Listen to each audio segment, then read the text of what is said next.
Welcome to Vasanthi's home kitchen. இன்றைக்கி நம்ம கிச்சனில் பார்க்க போகிற ரெசிபி ஒரு லஞ்ச் பாக்ஸ் ரெசிபி, முட்டை சாதம். முட்டை சாதத்துக்கு தேவையான பொருட்கள்: 2 பெரிய வெங்காயம், 2 பச்சை மிளகாய், கருவேப்பிலை, 2 தக்காளி, வதக்கி அரைக்கிறதுக்கு சின்ன வெங்காயம், மிளகு, அன்னாச்சிப்பூ, பட்டை, ஏலக்காய், கிராம்பு, 1 டீஸ்பூன் இஞ்சி பூண்டு விழுது, கொஞ்சம் பெப்பர் பொடி, சால்ட் எடுத்துக்கிடலாம், மல்லிப்பொடி, வத்தல் பொடி, மஞ்சள் பொடி, வேக வச்சு கீறி வச்சுருக்கிற முட்டை, தாளிக்கிறதுக்கு சோம்பு, பிரியாணி இலை, உதிரியாக வடித்து வச்சுக்கிற பாசுமதி ரைஸ், கொஞ்சம் ஆயில், கொஞ்சம் நெய் எடுத்துக்கிடலாம். ஃபஸ்ட்டு முட்டையை வறுத்து எடுத்துக்கிடலாம். ஒரு கடாயில் 1 டீஸ்பூன் ஆயில் விட்டு கொஞ்சமாக மஞ்சள் பொடி, 1/2 டீஸ்பூன் மிளகு பொடி, 1/4 டீஸ்பூன் சால்ட்டு போட்டு நல்லா மிக்ஸ் பண்ணிவிட்டு ஸ்டவ்வை ஆன் பண்ணலாம். அடுத்து நம்ம வேக வச்சு கீறி வச்சுக்கிற முட்டையை போட்டு நல்லா பெரட்டி விட்டு வறுத்து எடுத்துக்கிடலாம். எத்தனை முட்டை வேணாலும் இந்த முட்டை சாதத்துக்கு நம்ம சேர்த்துக்கிடலாம். அதே ஆயிலில் வதக்கி அரைக்கக்கூடிய பொருட்களை வதக்கிக்கிடலாம். 1 அன்னாச்சிப்பூ, 1 பட்டை, 1 ஏலக்காய், 2 கிராம்பு, 1 டீஸ்பூன் மிளகு போட்டு நல்லா பொரிகிற அளவுக்கு வறுத்துட்டு அதில் 20 சின்ன வெங்காயம் போட்டு நல்லா வதக்கிடலாம்.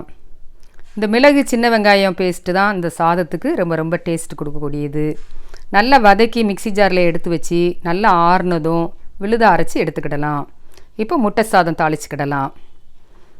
அதே கடாயில் 2 ஸ்பூன் ஆயில், 1 ஸ்பூன் நெய் சேர்த்துக்கிடலாம். நெய் சேர்க்காமையும் இந்த சாதம் பண்ணலாம். எண்ணெய் நல்லா காஞ்சதும் 1 டீஸ்பூன் சோம்பு, 1 பிரியாணி இலை போட்டு தாளிச்சுக்கிடலாம்.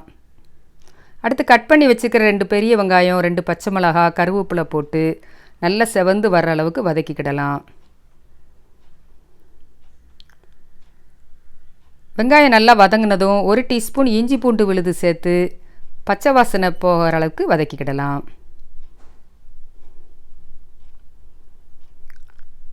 அடுத்து 2 தக்காளி கட் பண்ணி வச்சுருக்குறோம், அதையும் சேர்த்து நல்லா மசிகிற அளவுக்கு வதக்கிக்கிடலாம்.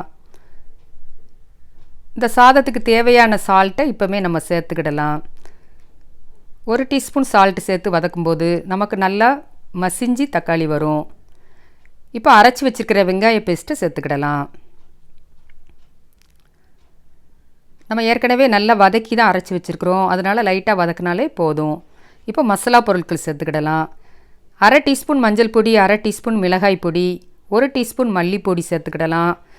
மல்லிப்பொடி மிளகாய் பொடிக்கு பதிலாக குழம்பு மசாலாவும் 1 ஸ்பூன் இல்லைன்னா 1.5 ஸ்பூன் சேர்த்துக்கிடலாம். இப்போ கொஞ்சமாக தண்ணி சேர்த்துக்கிடலாம். சேர்த்து நல்லா மிக்ஸ் பண்ணி லோ ஃப்ளேமில் வச்சு ஆயில் பிரிஞ்சு வர்ற அளவுக்கு குக் பண்ணலாம்.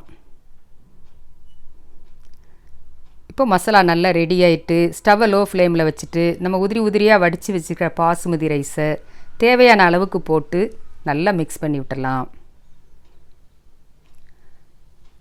இந்த சாதத்துக்கு சைடிஷே தேவையில்லை, முட்டை வச்சே நம்ம சாப்பிட்டுக்கிடலாம். லஞ்ச் பாக்ஸுக்கும் நல்லாயிருக்கும். எங்கேயாவது வெளியூர் போகும்போதும் இந்த மாதிரி ரைஸ் பண்ணி நம்ம கொண்டு போகலாம். மிளகு வாசத்தோடு சாப்பிட ரொம்ப ரொம்ப சூப்பராக இருக்கும். இப்போ முட்டையை சேர்த்துடலாம். முட்டையை சேர்த்துட்டு நல்லா மிக்ஸ் பண்ணிட்டோம்னா முட்டை சாதம் நம்மளுக்கு ரெடி.